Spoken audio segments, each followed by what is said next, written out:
Buenas noches a todos que vais conectando. Dios os bendiga mucho. Se me oye a mí, creo, ¿verdad? Pero Mico, ¿tú ves por ahí?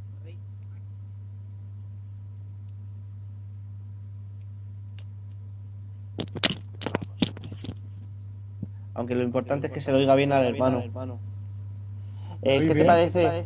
Porque mira, ¿sabes qué pasa? Que en el grupo que tenemos, el otro día creo que dije que eran 19 países, y me confundí, 19, 20, 29 países tenemos en el grupo. Hay gente de Argentina, hay mucha gente de Argentina, sobre todo de México, Chile, pues, claro, me gustaría, nosotros te conocemos, gracias a Dios, he tenido el privilegio de conocerte, ¿vale? Aunque sea ahora por estos medios y te tengo aquí en mi zona, ¿vale? Pero me gustaría que, por favor, pues, si por amor a esos dos hermanos, ¿vale? Que son de fuera y pues igual no te conocen, me gustaría que, por favor, que te presentara.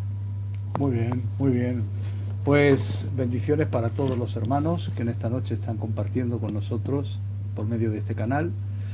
Un saludo a aquellos que me conocen y a aquellos que no me conocen, como bien decías David, pues soy un hermano vuestro que bueno, ya hace un tiempo conocí al Señor precisamente en esas lejanas tierras de Argentina, donde yo me he criado allí, prácticamente en Argentina. Ya cuando volví aquí ya tenía una edad adulta. Y bueno, me gané el apodo de argentino precisamente por eso, porque venía de Argentina. Entonces, mi pastor de turno en aquel entonces, que era Diego, él para referirse siempre tanto a mí como a mi familia, decía los argentinos, el argentino, y me quedé con el nombre de argentino, aunque yo realmente he nacido en España, pero sí, me fui muy pequeño hacia aquellas tierras y me crié pues bastante tiempo allí, estuve hasta los 27 años, me fui con 3 de aquí y volví con 27 años. Y después todo el tiempo restante pues ya he estado aquí en nuestra zona, en Alicante, donde aquí pues he desarrollado toda mi vida prácticamente y el ministerio ya lo he ejercido aquí, a partir de venir a España y después de estar muchos años bautizado. Yo me bauticé con 15 años, quiere decirse cuando yo vine aquí tenía 27 y yo todo ese transcurso lo llevé de oveja.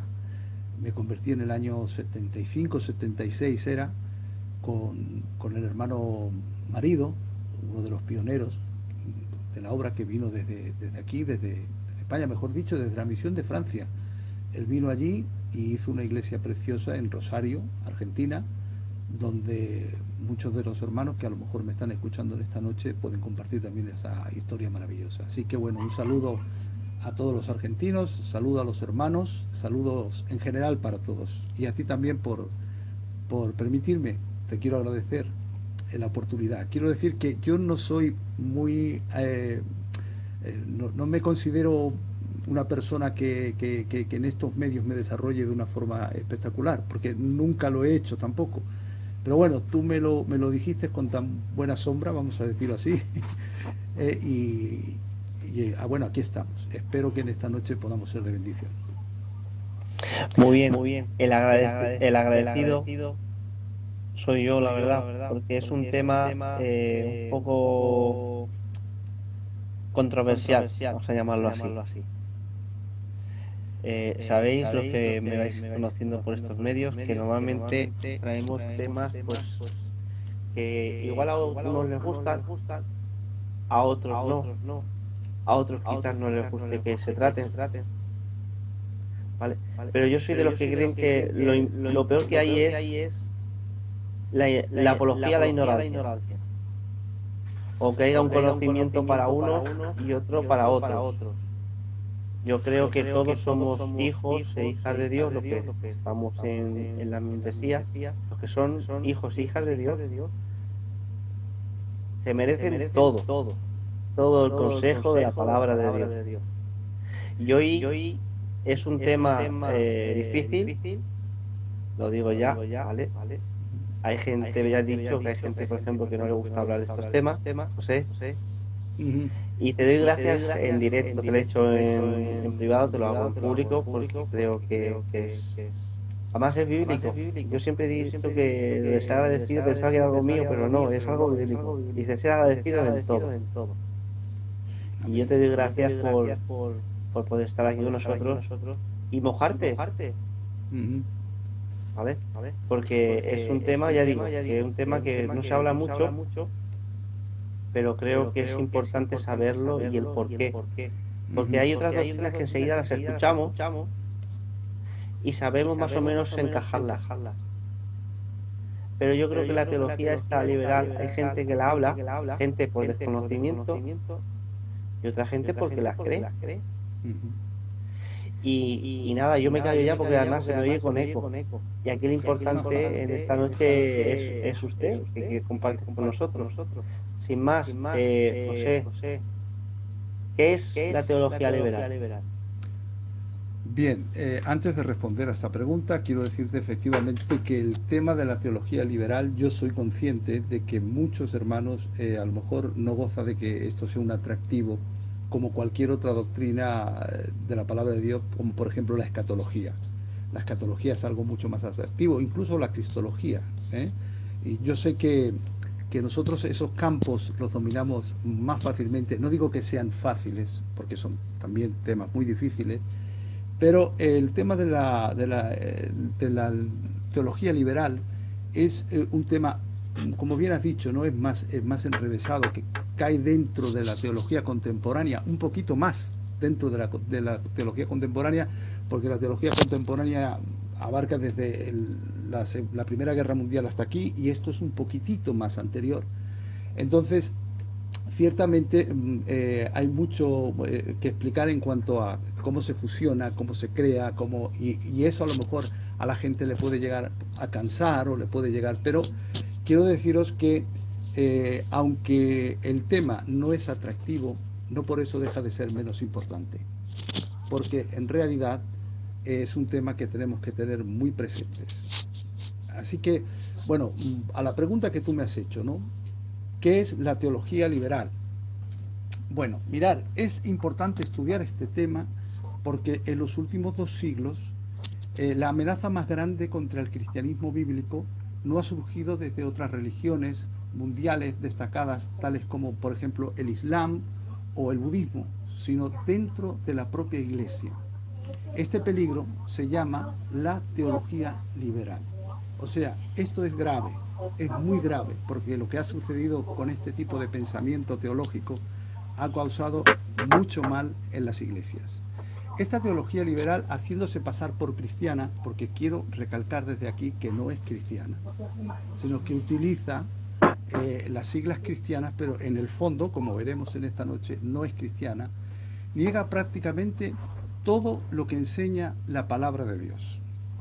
La teología liberal vació, hermanos, una gran parte de las iglesias protestantes de Europa a lo largo de los siglos XIX y XX. Y ahora está haciendo exactamente lo mismo en países como los Estados Unidos. Básicamente, a la pregunta ¿qué es la teología liberal? Podemos decir que el liberalismo teológico es el intento de conciliar el cristianismo con la filosofía, la ciencia y el conocimiento modernos. Para ello, hace una reinterpretación totalmente nueva de la fe cristiana. En la enseñanza liberal cristiana, que no es cristiana como hemos dicho anteriormente, la razón del hombre es enfatizada y tratada como la autoridad final. De esta manera, tratan a la ciencia como si fuese omnisciente y a la Biblia como falsa y cargada de fábulas. Alabado sea Dios. Me estás escuchando, ¿verdad? Porque oía un ruido de fondo, ahora ya no lo escucho. Eso es bueno. Bueno, proseguimos. Sí, sí, dime. Es algo serio. Muy serio, muy serio, muy serio. Deciros que este tipo de teología dejó las iglesias europeas, que antaño las iglesias europeas eran el semillero de la fe, el semillero de los misioneros. Las vació de tal forma que hoy en día muchas de las iglesias en los Países Bajos, en Alemania y en otros diversos países han quedado simplemente como museos por causa de este tipo de teología, porque ha matado la fe y ha eliminado prácticamente el cristianismo de Europa. De hecho, ya en Europa no se considera al cristianismo como una fuerza pujante, sino una fuerza que ya pasó, que ya tuvo su tiempo, y la causa de esto fue efectivamente la teología liberal.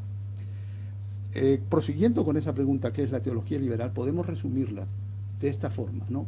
La teología liberal presenta a un Dios sin ira, atrayendo hacia hombres sin pecado, a un reino sin juicio, a través de la administración de un Cristo sin cruz. Esto es condensadamente lo que es la teología liberal. Ahora, ¿cómo se gesta históricamente la teología liberal? Porque esto tuvo que tener un principio, está claro. ¿Cómo una iglesia cristiana, una iglesia basada en la palabra de Dios, puede llegar a esta situación que ahora vamos a ver? Todo tiene su caldo de cultivo y todo tiene su abono y todo tiene su terreno para que se desarrollen determinadas creencias que son equivocadas. Y el terreno de cultivo donde esto empezó a fomentarse fue precisamente en ese periodo de la Iglesia que comúnmente se llamaba como el oscurantismo. Es un periodo que abarca desde el 476 con la caída del Imperio Romano hasta prácticamente el siglo XIX, dejando esos vestigios donde en realidad el derecho a la libre expresión de las ideas fue cortado, a tal punto que muchos se atrevieron a ejercerlo con miedo por ser condenados por los tribunales de la Inquisición.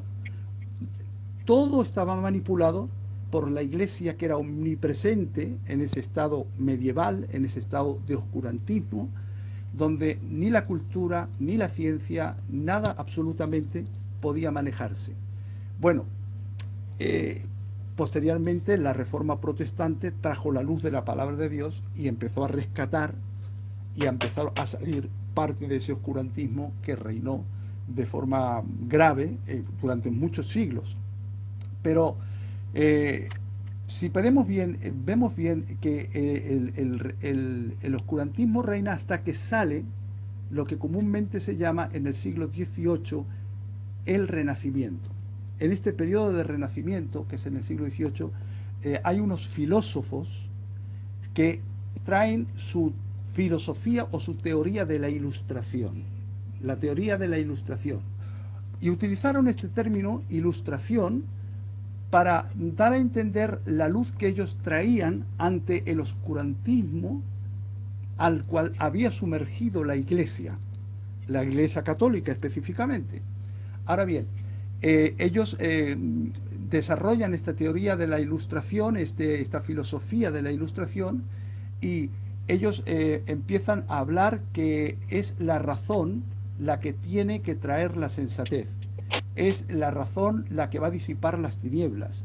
Es la razón la que tiene que dar la luz. Por eso a ese siglo se le llama el siglo de las luces, por esa ilustración, por esos detalles de luces que ellos traían mediante el pensamiento filosófico que iban a aplicar.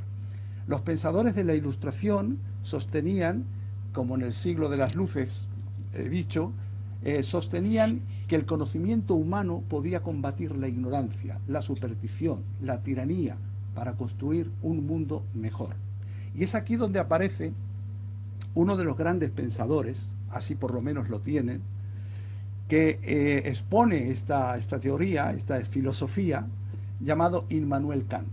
Immanuel Kant, que nace en 1724 y muere en 1804, es uno de los filósofos más importantes e influyentes de la filosofía universal y del mundo occidental.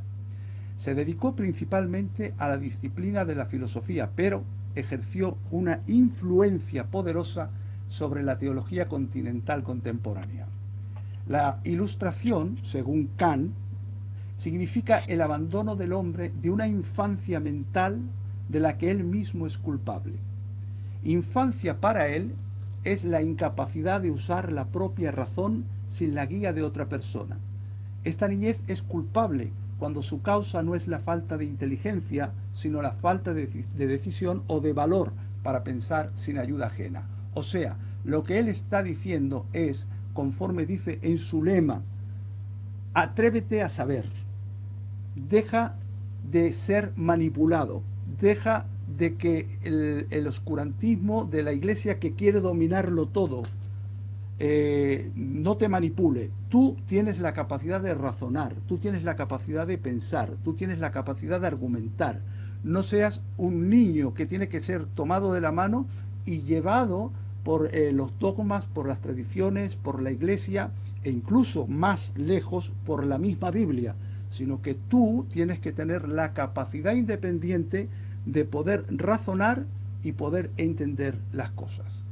Y cuando Immanuel Kant dice esto, aparece un teólogo alemán, que se llama Friedrich Sigismacher, nombre difícil de pronunciar. Y este teólogo es conocido como el padre de la teología moderna o la teología liberal. Este hombre, que era de tradición protestante, porque hay que decir lamentablemente que esta influencia teológica liberal no nace del catolicismo, nace de los protestantes, y en esto no podemos llevarnos nosotros un punto, sino todo lo contrario, ¿no?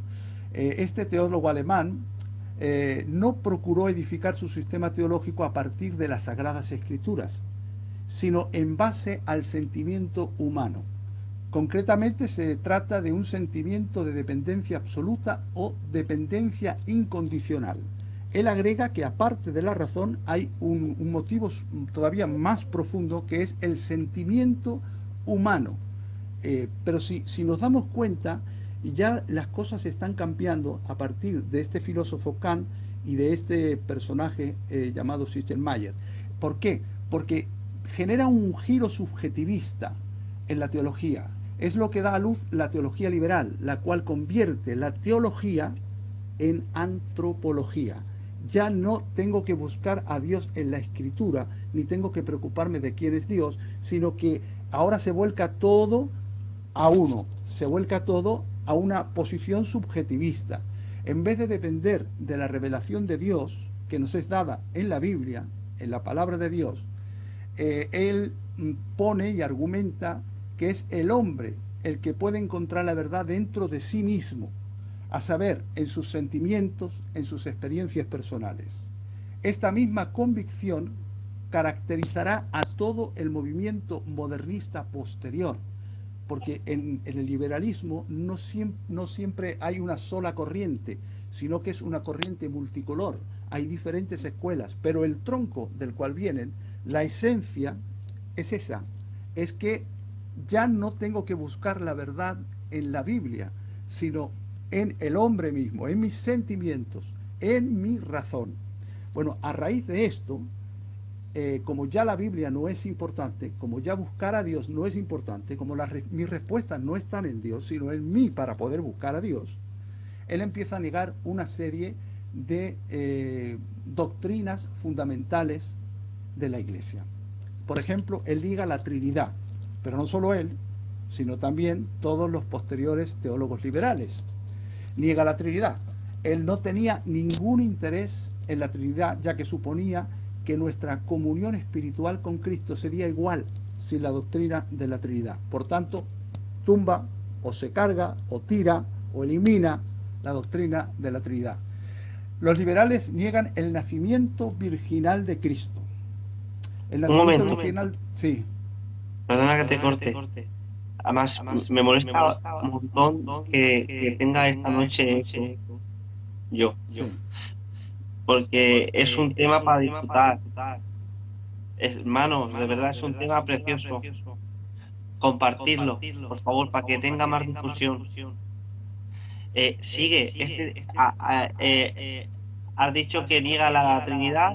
Niega la Trinidad y ahora niegan el nacimiento virginal de Cristo, que es diciendo que es una enseñanza falsa, que es una enseñanza mitológica. Esto es grave porque, como todos sabemos, contradice directamente la palabra del Señor. Isaías 7:14 dice: por tanto, el Señor mismo os dará una señal, he aquí que la Virgen concebirá y dará a luz un hijo y llamará su nombre Emmanuel. Lo que está diciendo es que el nacimiento de Cristo será sobrenatural. Y no me importa que algunos mesiánicos me quieran tomar el texto del Antiguo Testamento basándose en la versión Septuaginta o en la versión hebrea, porque esencialmente quiere decir lo mismo este versículo, sea virgen o sea doncella, porque una doncella para Israel era virgen y una virgen es una doncella, o sea que aquí no hay ningún problema de interpretación, como algunos quieren decir, ¿no? Pero niegan que Jesús naciera de forma sobrenatural. Los liberales también niegan la divinidad de Jesús. Esto es gravísimo. Niegan la divinidad de Jesús. Miren, este teólogo que sienta estas bases, Schleiermacher o Schleiermacher, como queramos llamarle, porque es difícil su nombre, él escribe a su padre una carta el 21 de enero de 1787. Y en esa carta él dice lo siguiente: no puedo creer que el que se llamaba a sí mismo el Hijo del Hombre sea el verdadero Dios, el eterno Dios. Niega totalmente la divinidad de Jesús. Así vemos el peligro de montar un sistema teológico fundamentado en los sentimientos personales en vez de la verdad divina en las Escrituras. Y aquí quiero hacer un pequeño paréntesis para decir que toda desviación que ha sucedido, sucede y sucederá, siempre será en base a olvidar la palabra de Dios y cambiarla, sea por mi razonamiento o sea por mi sentimiento.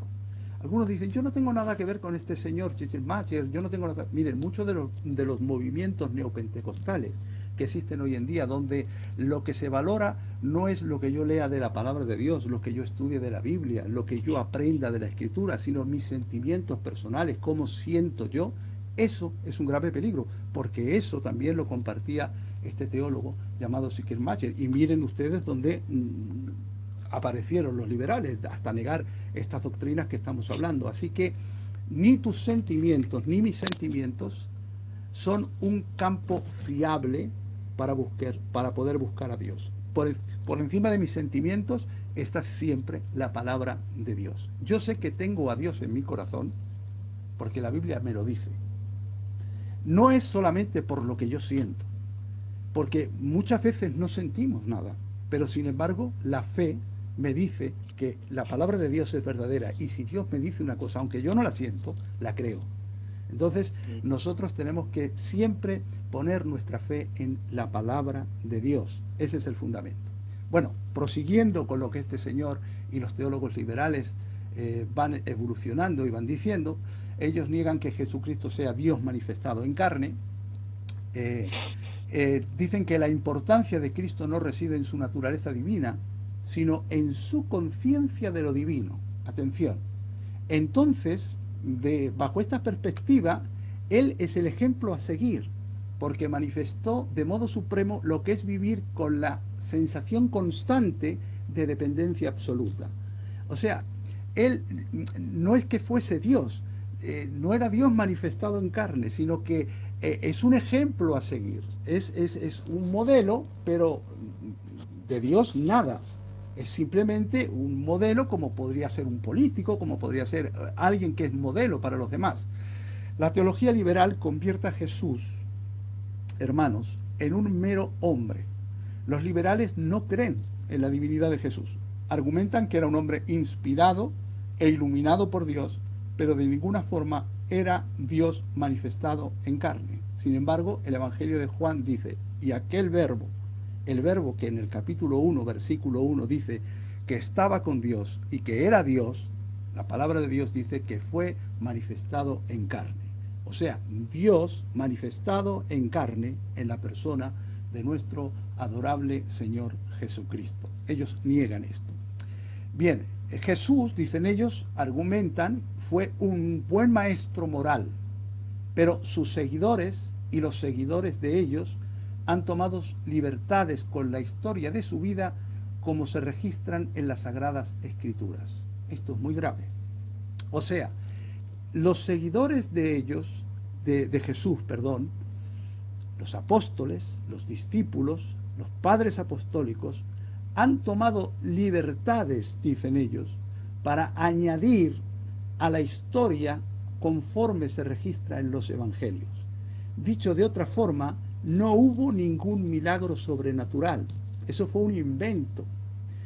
Ellos dicen que los evangelios han sido escritos muchos años más tarde y solo son atribuidos a los primeros discípulos para dar mayor peso a sus enseñanzas. Esto lo pusieron los discípulos para dar un peso mayor a su enseñanza, pero que en realidad no hubo nada sobrenatural. Él era un simple hombre, un campesino de Galilea, un hombre que no era Dios y un hombre que no hizo absolutamente nada sobrenatural. Su nacimiento no fue sobrenatural, los milagros que él hizo no fueron sobrenaturales.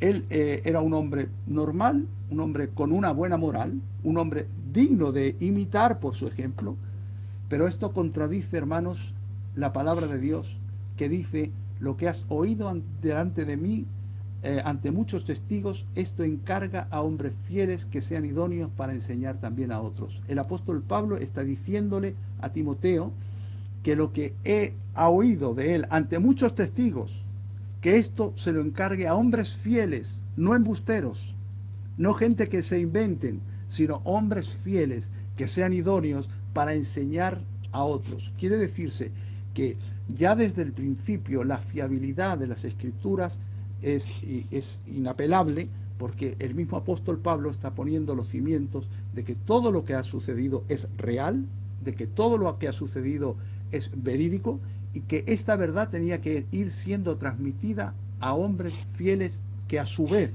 pudiesen enseñar a otros hombres fieles hasta que llegase los hechos de Jesús tal cual como nos han llegado a nosotros, sin ningún tipo de duda. Hay muchos pronunciamientos de la Escritura contra aquellos que niegan la deidad de Cristo, hermanos. Pero hubo también falsos profetas, dice la palabra del Señor, entre el pueblo, como habrá entre vosotros falsos maestros, que introducirán encubiertamente herejías destructoras y aún negarán al Señor que los rescató, atrayendo sobre sí mismos destrucción repentina. Niegan la obra expiatoria de Jesús. Miren ustedes, vamos haciendo un catálogo de lo que niegan. Niegan la obra expiatoria de Jesús. Además de negar la divinidad, como hemos dicho anteriormente, llega a eliminar la obra expiatoria del Salvador también. En la carta anteriormente citada a su padre, este teólogo que es el padre de la teología liberal, le dice: no puedo creer que la muerte de Cristo fue una expiación vicaria. O sea, el sacrificio de Cristo no salvó a nadie. El sacrificio de Cristo no es una muerte vicaria. El sacrificio de Cristo es simplemente un ejemplo, pero él ni pretendió, ni mucho menos, expiar los pecados de nadie. Consiguientemente, los liberales, por un lado, niegan que la crucifixión del Hijo de Dios fuese esta obra expiatoria, en el sentido de que Cristo dio su vida por nuestros pecados. El liberalismo estipula que Jesús murió para darnos un ejemplo ético a seguir. No estaba efectuando la salvación de los escogidos del Padre en la cruz. ¿Por qué no? Porque era un mero hombre, como hemos dicho anteriormente, ni más ni menos, bajo la perspectiva de ellos, por supuesto. Y bajo esa perspectiva, siendo un hombre normal, él no estaba expiando los pecados de nadie, sino que estaba dejando un ejemplo moral, un ejemplo para poder seguir. Así que el liberalismo niega que Cristo diese su vida en la cruz con el fin de hacer expiación por el pecado. Otro de los puntos que ellos dicen es que Jesús no resucitó de la tumba en forma corporal. No sé si llevas ya, David, la cuenta de cuántos puntos están exponiendo, negando, pero si tú te das cuenta, no sutilmente, sino directamente, están minando los cimientos de los pilares fundamentales de la fe cristiana.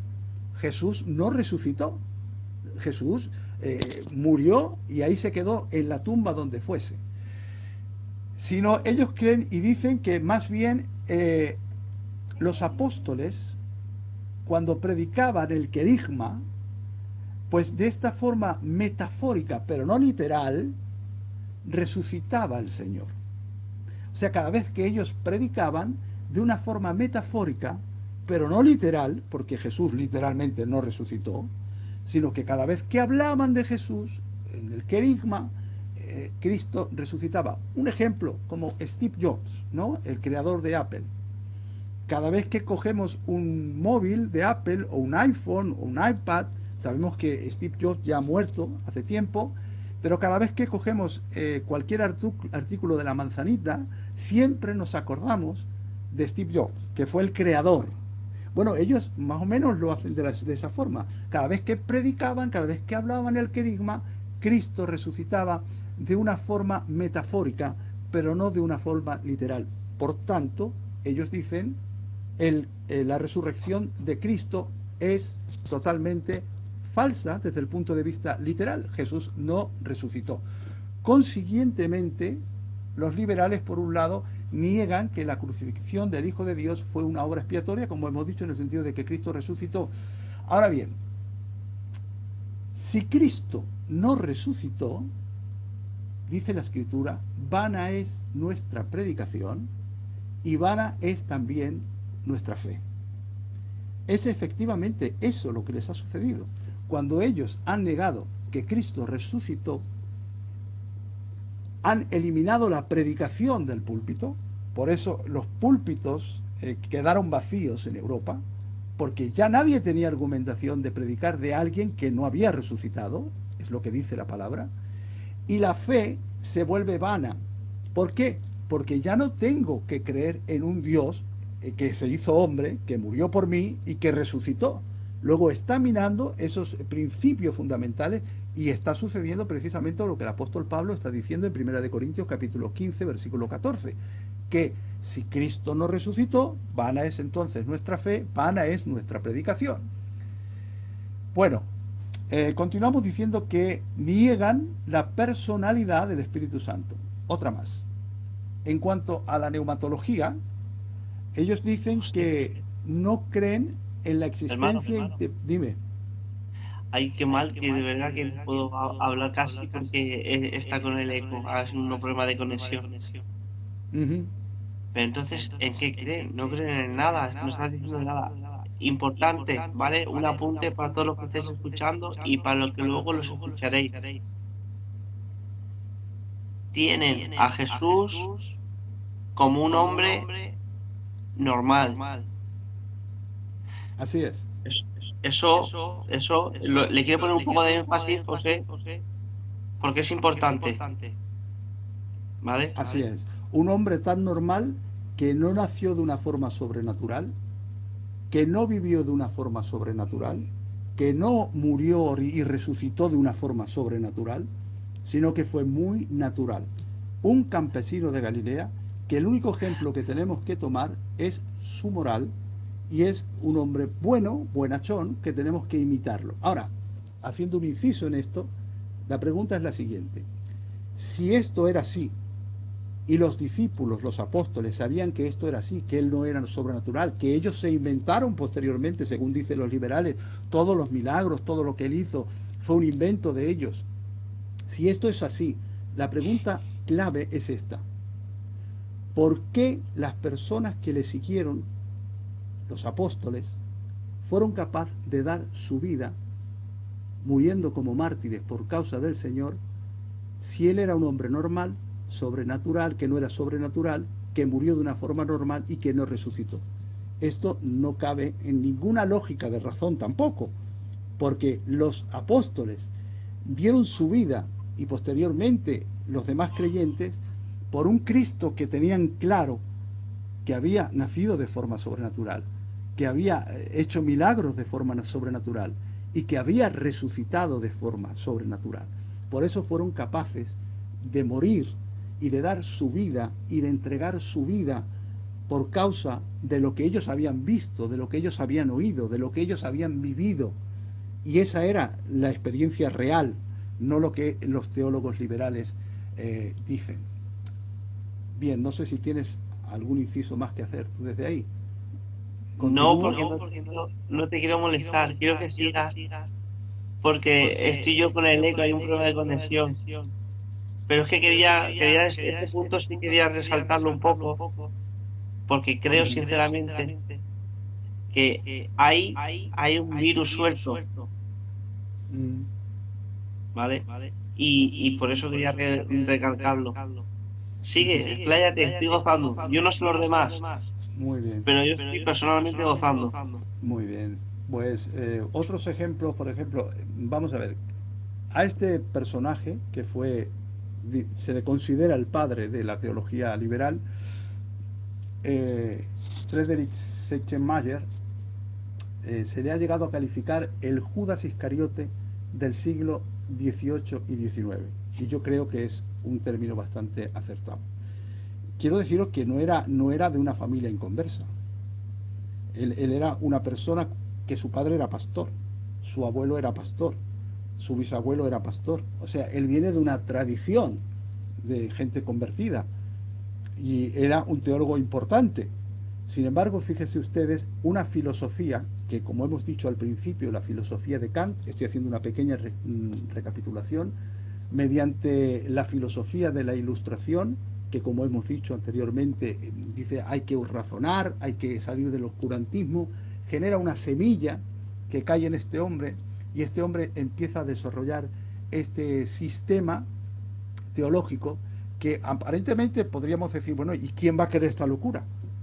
Sin embargo, esta locura fue aceptada por mucha gente, por muchísima gente. Otros ejemplos más cercanos a nuestro tiempo, y aunque no podríamos calificarlos, digamos, como este primero, pero sí van conectados porque todos tienen una conexión, son, por ejemplo, Rudolf Bultmann. No sé si habéis escuchado alguno a Rudolf Bultmann, pero bueno, Rudolf Bultmann es un teólogo también alemán, los alemanes le dan mucho a la cabeza. Bueno, este hombre se le conoce porque es el desmitologizador del Cristo. Él razona también de esta misma forma, por eso he dicho que la conexión es total, hay una heredad. Él dice que el Cristo que nos llega a nosotros es un mito, no es el Cristo real, no es el Jesucristo real. El Cristo que nos llega hay que desmitificarlo para llegar al Cristo que fue real, al campesino, vamos a ver, al hombre natural. Hay que desmitificarlo como poner un ejemplo de una cebolla, ¿no? Hay que ir quitando las capas de la cebolla hasta que se llega al núcleo. Y esas capas que son todo lo que se ha creado alrededor, que es lo que ha considerado que Cristo sea un mito. Pero en realidad Cristo no era una persona sobrenatural, Cristo no era Dios, y Cristo, como hemos dicho anteriormente, bueno, sigue la misma filosofía. Si alguno tiene este tipo de libro, es recomendable que no lo lea, salvo que sea un buen estudiante de la palabra de Dios y tenga firmado bien los pies sobre la tierra. Bien, la teología liberal, hermanos, no cree en la infalibilidad de la palabra de Dios. Otro punto. El punto de partida para la teología liberal no es la voz del Señor tal cual se revela en las Escrituras, sino la razón humana. Como hemos dicho al principio, nace esta idea de quién, de gente que razona, que es el razonamiento, no es la Biblia, sino es el razonamiento. Entonces ellos no creen que el punto de partida sea la voz del Señor que se encuentra en las Escrituras, en la palabra de Dios, sino la razón humana. Por esta razón, los liberales sacrifican cualquier enseñanza que no cuadre con su forma de razonar. Pullman decía lo siguiente: si tú lees un pasaje en la Escritura, en la Biblia, y tú no entras en la razón de lo que dice el pasaje, deséchalo. Porque tu razón es más importante que el pasaje. Imagínense ustedes. Claro, ahora vamos entendiendo por qué lo sobrenatural, que no cabe en la razón, porque es que lo sobrenatural no es razonable, hay que descartarlo. O sea, tú lees la Biblia, esto es sobrenatural, descártalo, porque eso no existe. Y van mutilando la Biblia y van recogiendo solamente lo que a ellos les interesa como una persona moral. Bien. Esta observación explica, como hemos dicho, lo que Pullman propuso en este tema de la desmitologización, mediante el cual negó todos los milagros registrados en la Biblia en el nombre de la racionalidad moderna. En palabras de Bultmann, sí. Por eso, ¿verdad? Cuando, por ejemplo, ponen las Escrituras, ayunó 40 días y 40 noches, Moisés te dicen, no puede ser, va contra la razón. Entonces, hay que quitarlo, hay que mirar qué ha pasado ahí. Claro. Resucitó a la hija de Jairo, no es razonable. A eso hay que quitarlo. Andó sobre el agua, sobre el mar, no es razonable. Eso hay que quitarlo. Eso sí tiene una enseñanza, pero es una enseñanza, tiene una moraleja, dicen ellos. Tiene una moraleja, pero no es literal, porque no es razonable. Y si no es razonable, no se puede aplicar. O sea, lo que esos pasajes enseñan es una enseñanza moral, una enseñanza de moraleja, como una parábola, vamos a decir así, pero no se puede tomar de forma literal. Eso es la argumentación. ¿Por qué? Porque para ellos está primero la razón, luego la revelación. O sea, la prioridad de ellos no es la Biblia en primer lugar y posteriormente la razón, sino primero la razón y luego la revelación. Sin embargo, para nosotros es todo lo contrario. Invertimos este orden. Primero la revelación, primero la Biblia, primero la palabra de Dios y luego la razón. Porque hay cosas en Dios que se tienen que creer no por la razón, sino por la fe. Hay cosas en Dios que no podemos razonar. No, yo no puedo razonar cómo Dios puede ser omnisciente, omnipresente. Eso yo no lo puedo razonar. Porque en mi mente yo no sé cómo Dios puede estar ahora, aquí, en estos medios que nosotros estamos viendo, y al mismo tiempo estar en China. Cómo Dios puede estar riéndose por el gozo de que sus hijos cumplen su palabra, pero al mismo tiempo llorando por aquellas personas que se alejan de Él o que están sufriendo. Yo eso no lo puedo razonar. Hay cosas en Dios que no las entiendo. Pero porque yo no las razone no significa que sean verdad, sino que ahí tengo que echar mano a mi fe y creerlo, y creer que lo que Dios dice es verdad. Así que para ellos la Biblia no es inspirada por Dios. Y es más, la Biblia tiene errores, según ellos. Dicen, la creencia de que la Biblia es inspirada por Dios, en el significado original de esa palabra, solo es sostenida por gente inculta, por gente incauta. Vayan ustedes viendo el panorama. La mayoría de los autores humanos, continúa diciendo, de la Biblia no son las personas que tradicionalmente se creen ser. Por ejemplo, Moisés no escribió los primeros 5 libros de la Biblia. El libro de Daniel tuvo 2 autores, porque es imposible que las profecías detalladas de los últimos capítulos pudiesen ser sabidas antes de tiempo. Deben haber sido escritas después del hecho. El mismo pensamiento es aplicado a los libros del Nuevo Testamento también. Estas ideas contradicen no solo las escrituras, sino los documentos históricos que verifican la existencia de todas las personas que los liberales niegan. Y sobre todo, contradice la palabra de Dios. La palabra de Dios dice claramente, toda la escritura es inspirada por Dios y útil para enseñar, para redarguir, para corregir, para instruir en justicia, a fin de que el hombre de Dios sea perfecto, enteramente preparado para toda buena obra. Así que miren ustedes cómo va desarrollándose esto del liberalismo, ¿no? Ellos dicen que el infierno no es real. Anda. El infierno no es real, que el hombre no está perdido en pecado y no está condenado a un futuro juicio, sino una relación con Cristo mediante la fe, que eso no es así, que el hombre puede ayudarse a sí mismo. Ninguna muerte expiatoria de Cristo es necesaria, puesto que un Dios amoroso no va a enviar a la gente a un lugar como el infierno, ya que el hombre no nace en pecado.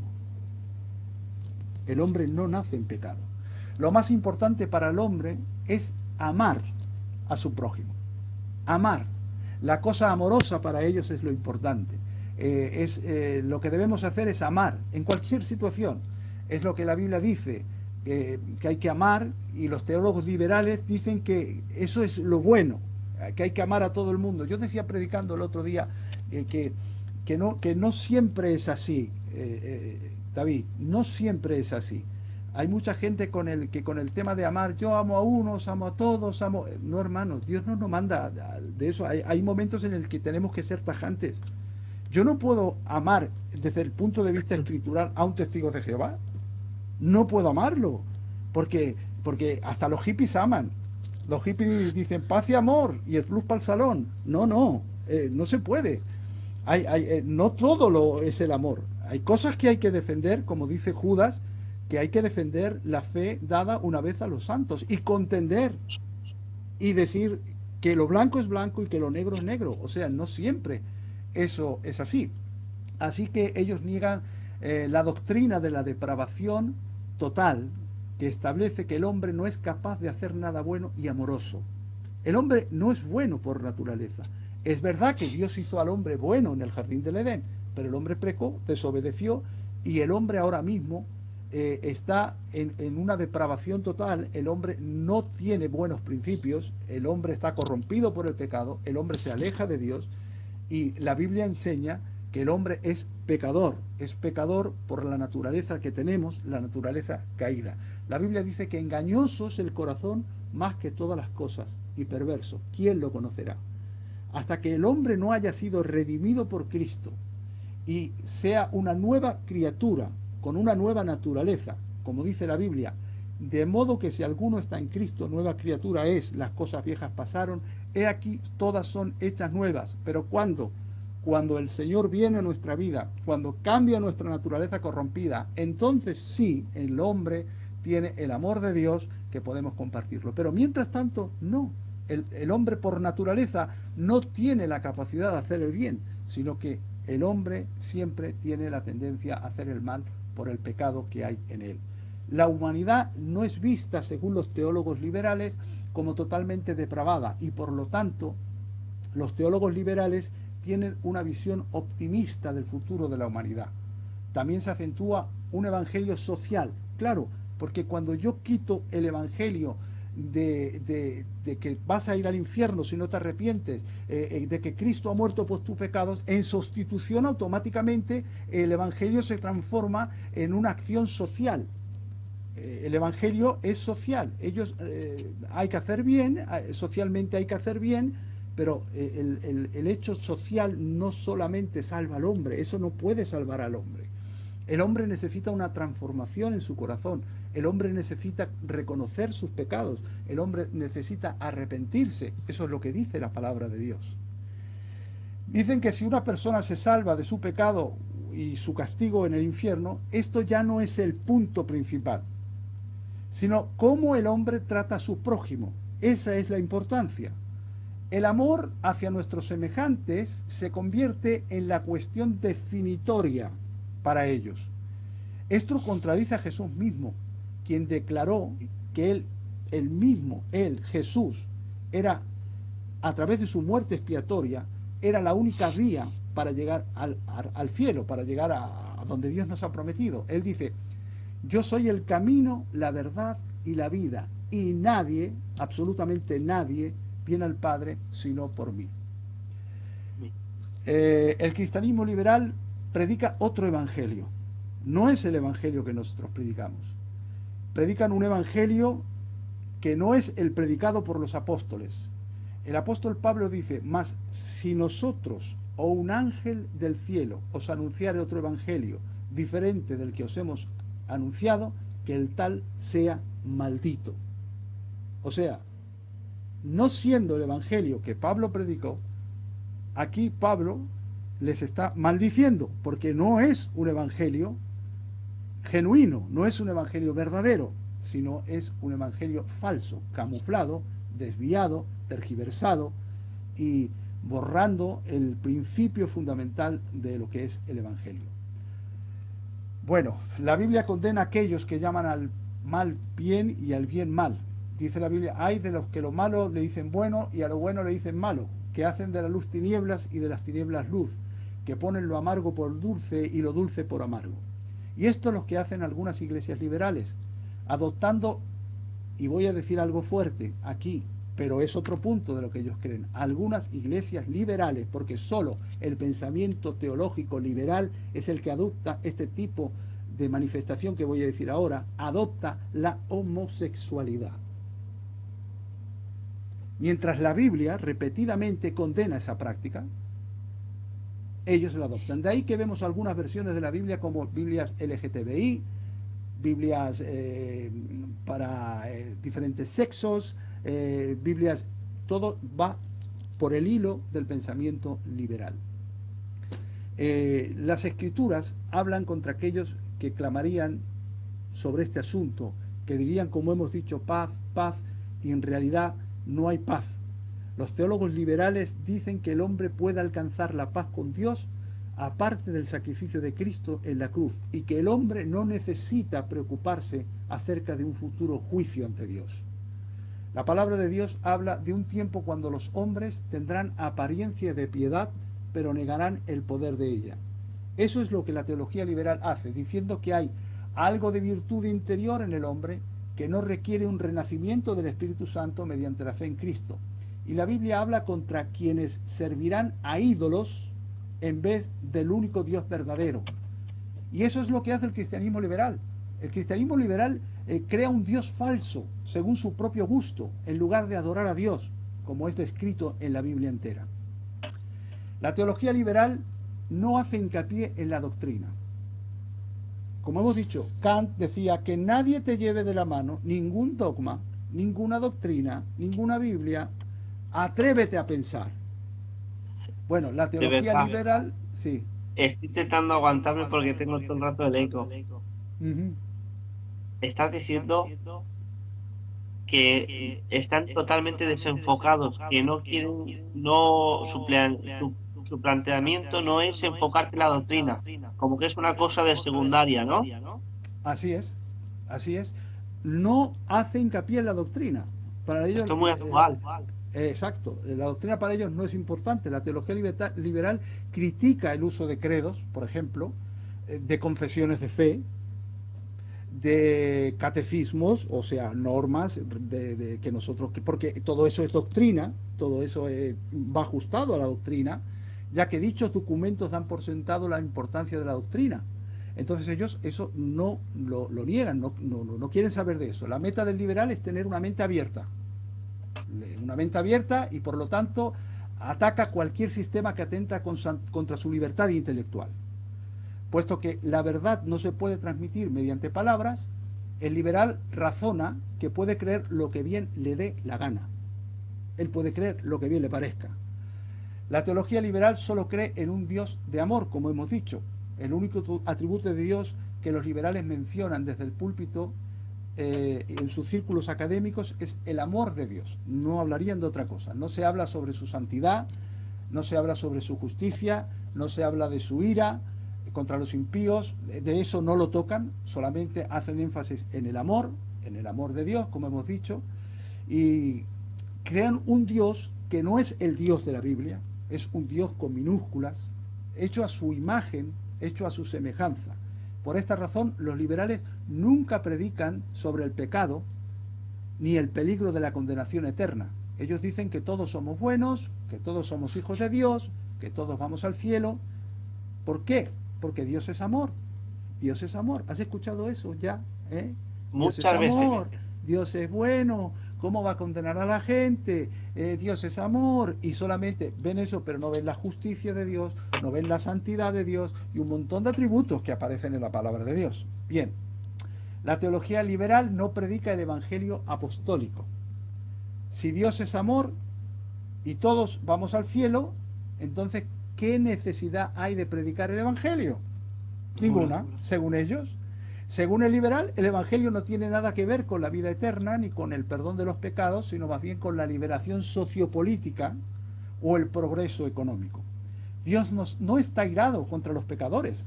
Por lo tanto, el evangelio apostólico, que se centra en la sangre del Cordero de Dios, que ha sido derramada para redimir y hacer propiciación por el pueblo de Dios, es abiertamente negado. Este mensaje, según el liberalismo, es arcaico, antiguo, pasado de moda. Dado el hecho de que no se predica el evangelio bíblico, desde los púlpitos, como hemos dicho anteriormente, todos sus ministros se limitan a hablar sobre ética, sobre moralidad. Hay que ser una buena persona, eso es lo que ellos dicen. Hay que ayudar a los necesitados, hay que ser amigo de todos, hay que tolerar todo. Es una teología humanista, no fundamentada en la gracia salvadora del Dios Trino. La teología liberal promueve el movimiento ecuménico. Otro punto. En nuestros días, muchos liberales están atacando a los evangélicos conservadores porque no se juntan con movimientos ecuménicos. Saben ustedes que el ecumenismo es el querer fundir todas las religiones en una sola, o sea, compatibilizar con todos. Bueno, ellos promueven esto, mientras que nosotros decimos que no es así, que hay límites y que el ecumenismo, por supuesto, no es algo que nosotros debemos de adoptar. Ellos sí, ellos dicen que el ecumenismo está centrado en la unidad eclesiástica a todo costo, no importa el qué, pero hay que unirnos, hay que estar juntitos, aunque sean religiones diferentes. Por eso hemos visto al lado del Papa gente budista, gente incluso evangélica. Son este tipo de evangélicos, evangélicos literales, no son evangélicos, son liberales, son gente que cree en la teología liberal y que como no hace falta pues bases con el ecumenismo es suficiente. Pero vamos a ver, yo creo en la unidad basada en la doctrina del Evangelio. Una unidad no fundamentada en la palabra de Dios es falsa. Unidad en el error, podríamos llamar. Es unidad en la perdición. Esa no es unidad verdadera. Esa es una unidad en el error. Una unidad en la perdición. Y ante eso nosotros no podemos estar unidos. Yo no puedo estar unido con un budista que cree todo lo contrario, porque sería una unidad falsa, sería una unidad en el error. Empezaría yo a compartir una unidad que no es bíblica. Por tanto, yo no puedo creer en eso. En el momento que alguien se adhiera al movimiento ecuménico, lo primero que tiene que hacer es olvidarse de todas sus convicciones bíblicas y, permítanme esta expresión que es fuerte, prostituirse por amor a una unidad falsificada, antiescritural y no evangélica. ¿Verdad? La teología liberal elogia a las demás religiones, como hemos visto, y la teología liberal no cree en la exclusividad de salvación de Jesucristo, como también hemos podido apreciar. La razón teológica por la que los liberales se abren al movimiento ecuménico y a la adoración interreligiosa es porque ya no creen en la exclusividad de la salvación en Jesucristo. Ellos han perdido ese enfoque. Al no creer que el hombre puede ser salvo solamente por Cristo, porque la salvación no existe en su vocabulario, porque todos van a ser salvos, el budista, el chamán, todos, porque ellos dicen lo siguiente, ellos dicen, el cristianismo es superior solo cuantitativamente, pero no cualitativamente. Cuantitativamente porque sí es cierto que es la verdad la ha absorbido de forma más amplia, pero cualitativamente no, porque todas las religiones conducen a Dios. Todas las religiones al final conducen a Dios. Hay un teólogo de ellos que dice, se puede encontrar un mismo punto yendo en dos direcciones diferentes. El mundo es redondo, tú puedes tirar al oeste y yo al este, y al final nos encontraremos en un punto de encuentro. Esa es la filosofía de ellos. O sea, yo puedo ir por un camino, el otro ir por otro, pero al final vamos a llegar al mismo encuentro. De acuerdo a este sistema... Y ahora que has dicho eso, me viene a la mente una frase, y os la comparto. Sí. Dice la frase lo siguiente: nadie tiene la verdad, porque eso es una verdad absoluta. Entonces todos tenemos o compartimos parte de la verdad. Ahí está también. Claro, claro. O sea, todas las religiones, según ellos, son verdad. Esa es cualitativamente, igual que el cristianismo. Ahora, cuantitativamente, ellos dicen, el cristianismo tiene mayor cantidad, pero no calidad. Entonces, como lo importante es la calidad, no tanto la cantidad, podemos compartir con cualquiera, con un budista. Saben que por esta razón los misioneros cristianos que siempre iban a lugares como China, a lugares como Asia, a predicar ¿qué? A predicar la palabra de Dios. Ahora los teólogos liberales ya no van a hacer eso. Los misioneros liberales van a ¿qué? A ayudarles, a enseñarles cómo se tiene que cultivar la mandarina, cómo se tiene que hacer una cabaña, o sea, acción social. Acción social, porque ¿qué verdad le voy a predicar al hindú si él ya tiene la verdad igual que yo?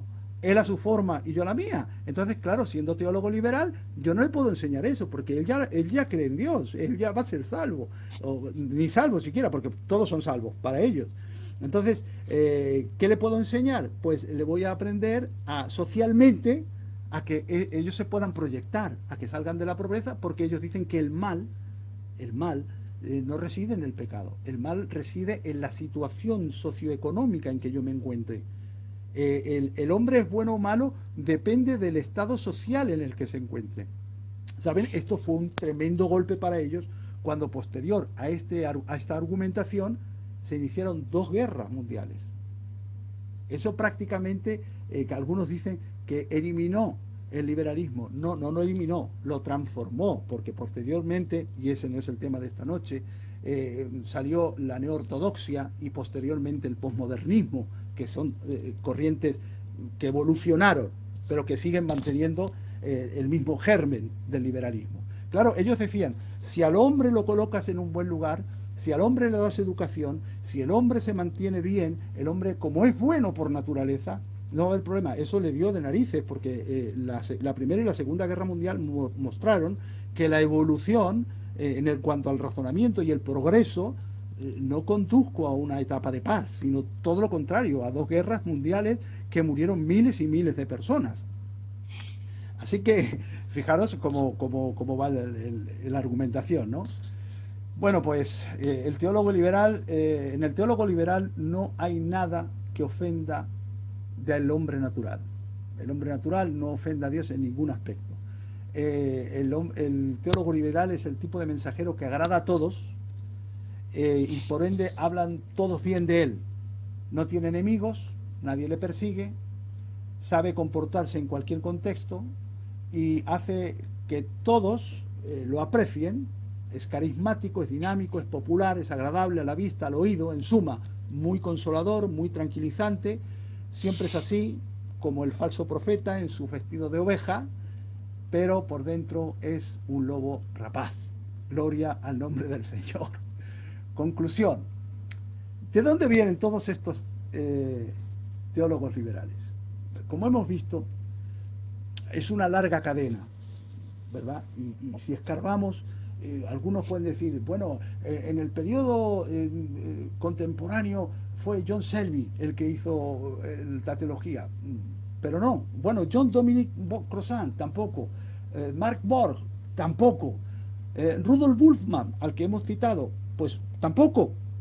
Paul Tillich, uno de los grandes teólogos de ellos, tampoco. Mark Heidegger, tampoco. Estaríamos equivocados si creemos que todos estos teólogos han sido los inventores de este asunto.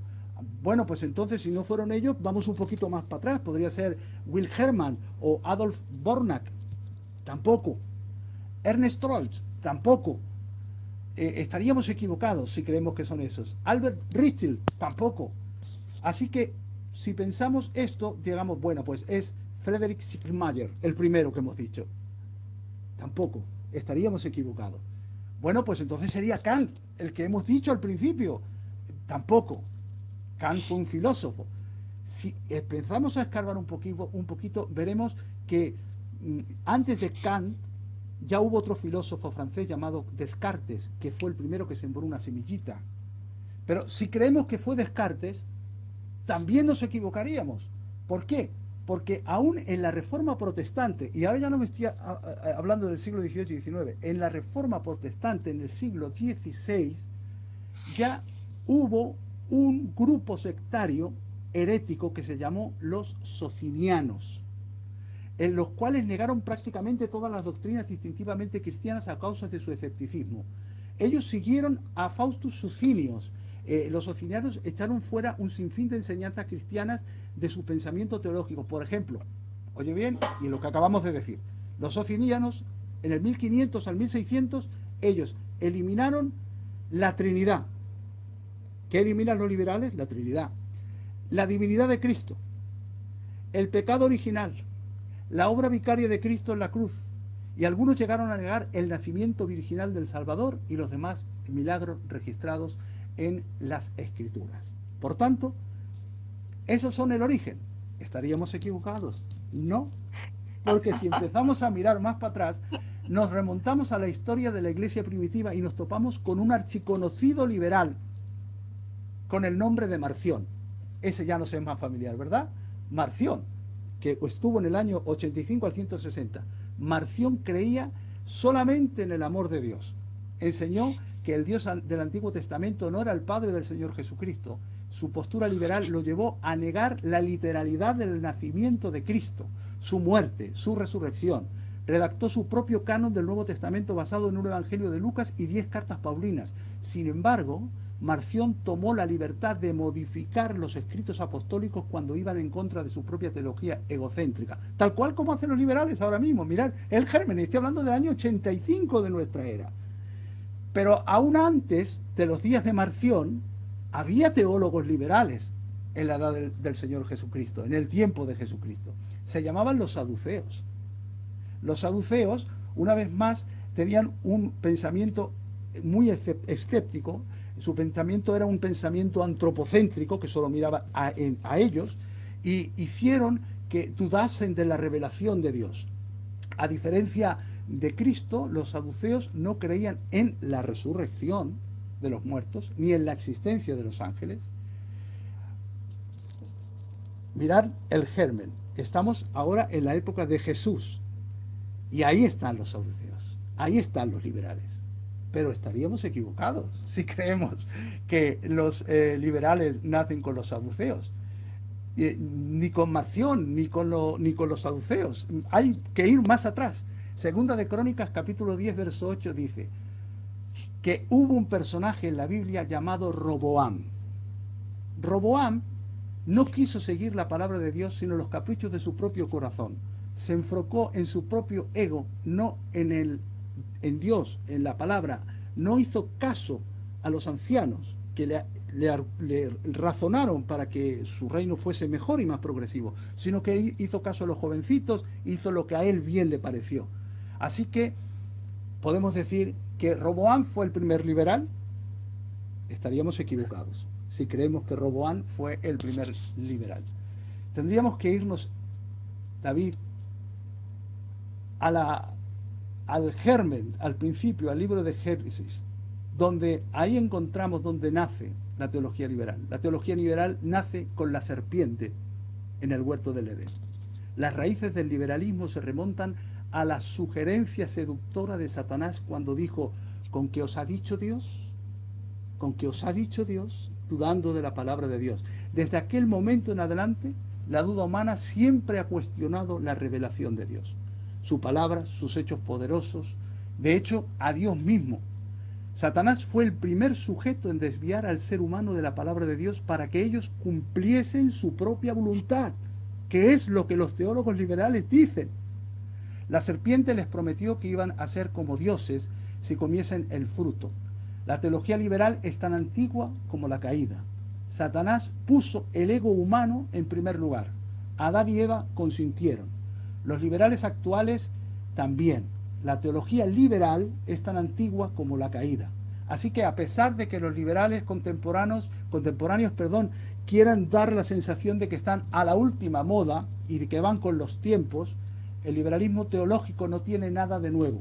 Su enfoque, como hemos dicho, es antropocéntrico, siempre conlleva la negación del único soberano, el que se revela en las Escrituras. Por lo tanto, aunque los liberales del siglo XXI sean una mezcla de Spon, Pork, Crossan, Bullman, Tillich, Trolls, Arnack, Hermans, Ritschl, Kant, Descartes, Socinio, Marción, los saduceos y Roboam, sería mucho más acertado aseverar que son los herederos de la teología de la serpiente. La palabra de Dios o la palabra de la serpiente. Esa es la cuestión. Una teología centrada en Dios o una teología centrada en el yo. Estas fueron las preguntas que se hicieron en el Edén. Estas siguen siendo las preguntas de hoy. ¿Qué creemos? ¿La teología de la serpiente o la verdadera y genuina palabra de Dios? Así que ese es el origen de esta teología tan mala, tan nefasta y que tanto daño ha hecho a la Iglesia del Señor, como es la teología liberal. Ahora bien, voy a concluir ya, porque no sé ni el tiempo que llevamos, David, no estoy controlando, pero voy a terminar. Yo soy... estoy gozando y no he mirado ni el reloj. Son las 12. Yo soy un cristiano bíblico, por la sencilla razón de que no puedo con el cristianismo liberal. No lo aguanto. Considero el liberalismo como una fuerza profundamente anticristiana que denigra la gloria de Dios, niega el Evangelio y, permítanme esta expresión, escupe en la cara del crucificado. No creo en la Biblia que los liberales me quieren comunicar. La Biblia de los liberales es una recopilación de varios documentos de literatura hebrea escrita a lo largo de 1600 años, fría, muerta y sin vida, que es de un interés histórico-cultural, pero no tiene nada que decirnos hoy en día. Se trata de un libro estancado, fosilizado, muerto, que pertenece al pasado. Es como la Ilíada de Homero, o la República de Platón, un libro pasado de moda. Ese es el enfoque que ellos le dan a la Biblia. No, yo no creo eso. Yo creo, en cambio, en una Biblia que es la Biblia del cristianismo bíblico, es decir, la Biblia que ha sido totalmente inspirada por el soplo del Omnipotente y que tiene tantísimas cosas que aportar a nuestra fe y nuestra práctica en pleno siglo XXI. La Escritura es un producto de la acción poderosa de Dios. A través del Espíritu de Dios, las Escrituras siguen hablando, aconsejando, corrigiendo y edificando. No creo en el Dios que me presentan los liberales. No. El Dios liberal es una mariposa, un osito de peluche, una energía positiva. Se dedica a decir cosas bonitas y nunca se enfada con nadie. Es un Dios acaramelado, azucarado, descafeinado, que no confronta a nadie. Abraza a todos, acepta cualquier tipo de comportamiento, porque al fin y al cabo, pese a nuestras acciones, conoce nuestro precioso corazón, según ellos. En fin, este Dios es un nuevo becerro de oro, creado por los caprichos del ser humano actual. Yo, en cambio, creo en el Dios del cristianismo bíblico, esto es, el Dios trino que se caracteriza por bondad y severidad. Es el Dios que llama las cosas por su nombre y que nos manda que nos arrepentamos de todo pecado. Es un Dios con quien no se juega, salva y juzga, perdona y castiga, ama y odia. Es el Dios testificado por los profetas y por los apóstoles en la Escritura. No creo en el hombre según lo presentan los liberales. Según el liberalismo, el ser humano es amable, dulce, inofensivo y en última instancia es bueno. No es malo por naturaleza. Es la sociedad la que corrompe al hombre, pero su corazón sigue siendo bueno, dicen ellos. Yo, sin embargo, creo en la antropología del cristianismo bíblico, la postura conservadora, que enseña que en el principio Adán fue creado bueno, verdad, que fue creado inocente, verdad, pero que Adán cayó, desobedeció a Dios, y por lo tanto todos sus descendientes son rebeldes, enemigos de Dios, y para emplear la terminología bíblica, pecadores. Esto significa que el hombre no tiene un corazón hermoso, sino engañoso, perverso. Solo la gracia de Dios le puede liberar de semejante condición. La sociedad entonces no corrompe al hombre, eso es mentira, sino que la sociedad se corrompe porque está compuesta por hombres corruptos. No creo en el Cristo del liberalismo. El Jesús del liberalismo es un maestro moral, especialmente dotado de la presencia de Dios. El predicador de Galilea se enfocó en el amor, llegando a dar su vida como una muestra de amor por Dios. Tristemente se quedó en la tumba, pero la buena noticia es que resucitó metafóricamente, según ellos, repito, metafóricamente, en los corazones de sus discípulos, para que ellos también diesen a conocer el mensaje de que tenemos que sumergirnos en el amor, la tolerancia y la unidad. Yo no creo eso. Yo, en cambio, creo en el Jesús del cristianismo bíblico. Este Jesús es mucho más que un simple maestro. Es Dios mismo manifestado en carne. Su mensaje principal giró alrededor del reino de Dios y dio su vida en rescate por los pecadores. Derramó su sangre con el fin de perdonar a su rebaño. Al tercer día resucitó literalmente, repito, literalmente resucitó, triunfando sobre el poder de la muerte y posteriormente subió al cielo, donde esperamos ansiosamente su segunda venida con la misión de predicar el Evangelio a toda criatura. No creo en la salvación del liberalismo, puesto que el ser humano no es del todo malo. El liberal cree que todo lo que hace, todo lo que el hombre necesita simplemente es un poco de educación. Podemos eliminar las guerras, dicen ellos, los conflictos, mediante una sociedad versada en los principios de la igualdad y la tolerancia. Yo digo que no. Ellos dicen que no hay necesidad de un nuevo nacimiento, porque no se trata tanto de la salvación del individuo, sino más bien de la salvación de la sociedad en la que se vive. La salvación, de acuerdo con esta escuela que tienen ellos, se refiere al bienestar, como he dicho anteriormente, sociopolítico y la paz política. Yo no creo eso. Yo creo en la salvación del cristianismo bíblico. Con esto quiero decir que la salvación tiene que ver principalmente con el perdón de los pecados.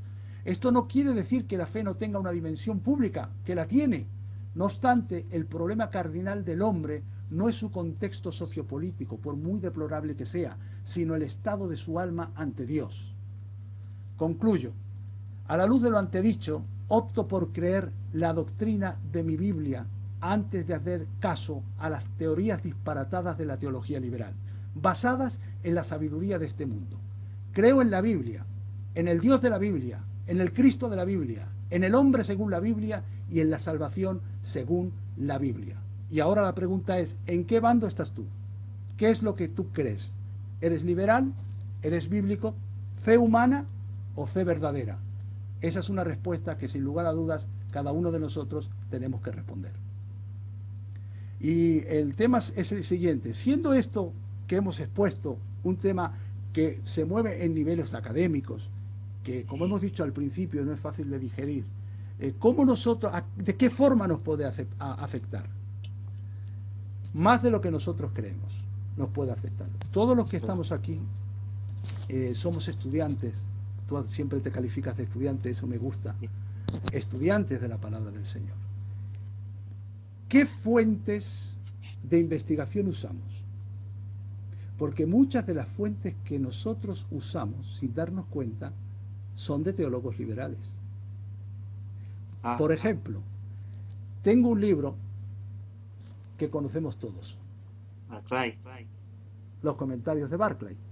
Conocidos por todos, este personaje, este hombre, que realmente es un hombre que ahondó mucho en lo que fue la lingüística griega. Yo los tengo, son de utilidad, históricamente son muy buenos, pero pocos sabemos que Barclay murió agnóstico, que Barclay, posteriormente a los comentarios que él hizo, se convirtió en un teólogo liberal, que se dijo lo que yo ya no mantengo esa postura.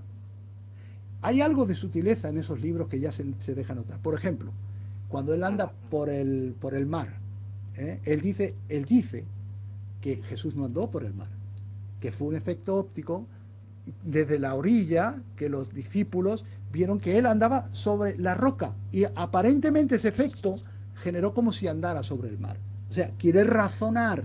¿Qué decíamos? Que el principio de todo esto es el razonamiento y la filosofía. Él quiere razonar que no fue una cosa sobrenatural.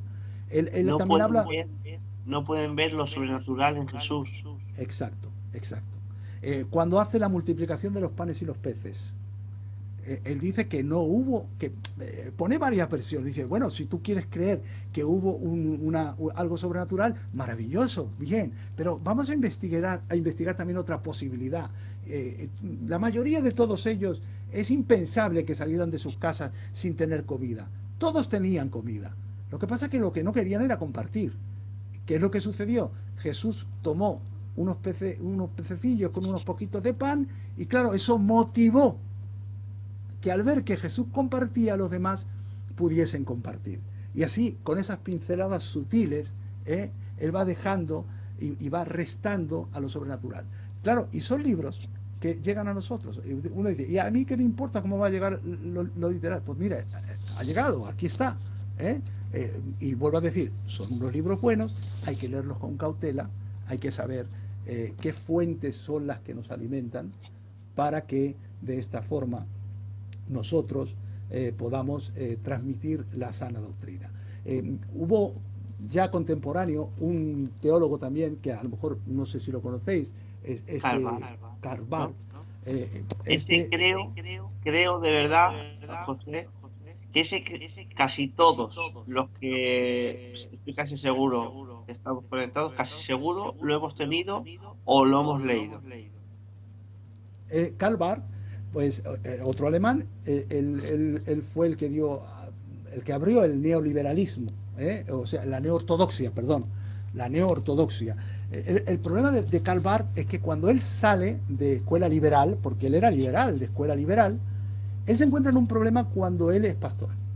Cuando él llega a pastorear, él tiene un grupo de gente que en Alemania aceptaban el liberalismo totalmente, un grupo que socialmente, económicamente estaba bien puesto, y una gran mayoría de su iglesia era gente pobre. Claro, él se encuentra que lo que él ha leído, lo que a él le han enseñado, no puede compartirlo. ¿Por qué? Porque la Biblia es mentira. ¿Qué predico yo? El Jesús de la Biblia es mentira. ¿Qué predico yo? Bueno, ¿y qué solución le doy a esta gente pobre? ¿Qué les llevo yo? ¿Qué les digo yo? Entonces él empieza a leer la Biblia, empieza a estudiar, y él, bajo ese pastorado, él hace su comentario a Romanos, que es un comentario de lo mejor que él ha tenido, el comentario a Romanos. No obstante, a pesar de que Barth es 85% reformado, tiene sus trazos todavía, sus trazos de liberal. Y se nota que, por ejemplo, él dice que la Biblia no es la palabra de Dios, sino que contiene la palabra de Dios. O sea, la Biblia no es la palabra de Dios. Hay partes de la escritura que hay que interpretarlas, y cuando vienen al corazón eso se hace palabra de Dios. O sea, nosotros creemos todo lo contrario. Nosotros creemos que la Biblia dice toda la escritura es inspirada por Dios. La palabra de Dios es inspirada desde el principio hasta el final. Esta escuela liberal, cuando llega a Estados Unidos en el 1920, los hermanos de Estados Unidos se ponen en pie de alerta para que esto no les sobrepase como pasó en Europa. Y es ahí donde nace otra doctrina, que es otro tema diferente, que es el fundamentalismo. El fundamentalismo,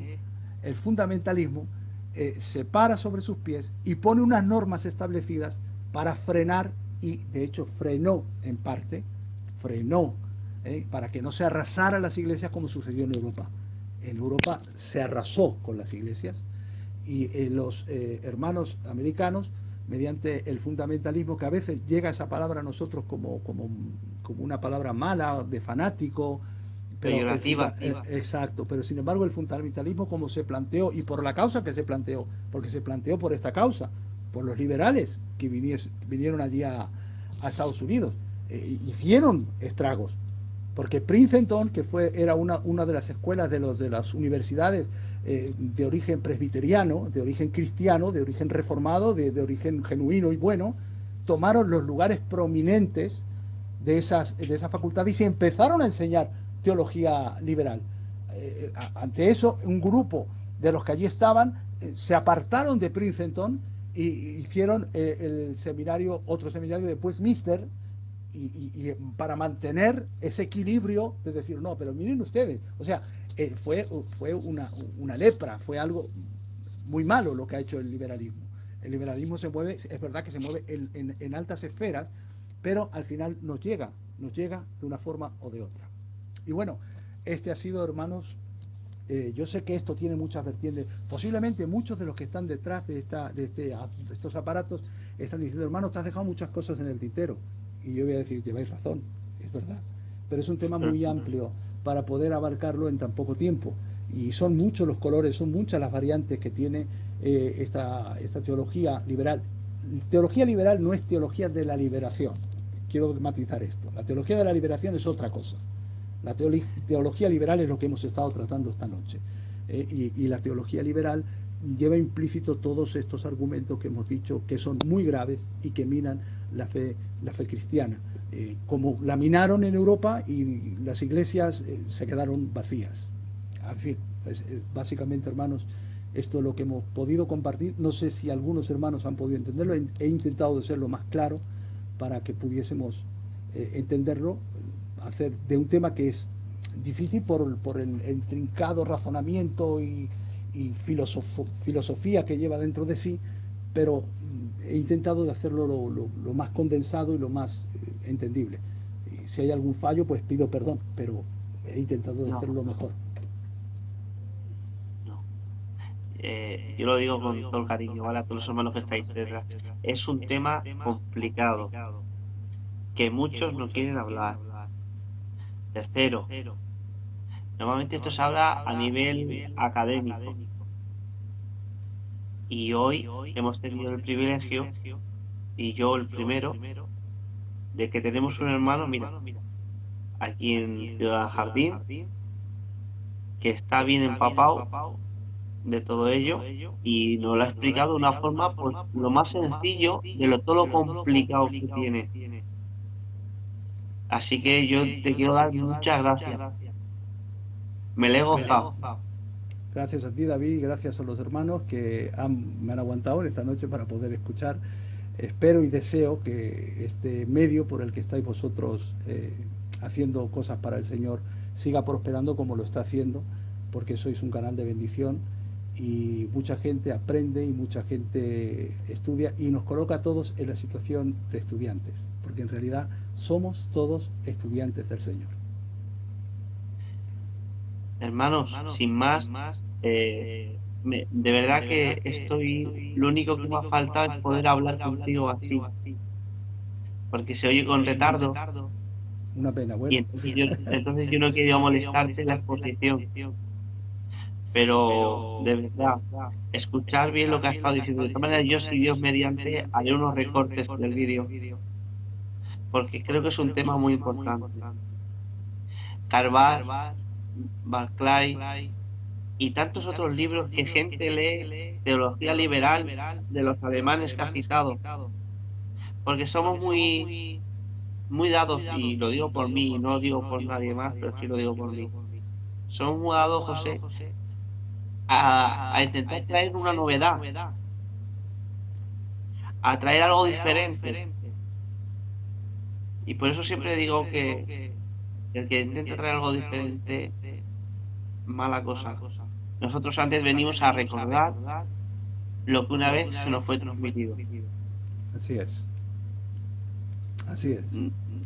Nada más que, no tengo nada que añadir, nada. Hermanos, si Dios quiere, le intentaré convencer para que esté con nosotros otra vez. No sé cuándo, cuando el hermano pueda y quiera, pero de verdad, yo creo que te ficho.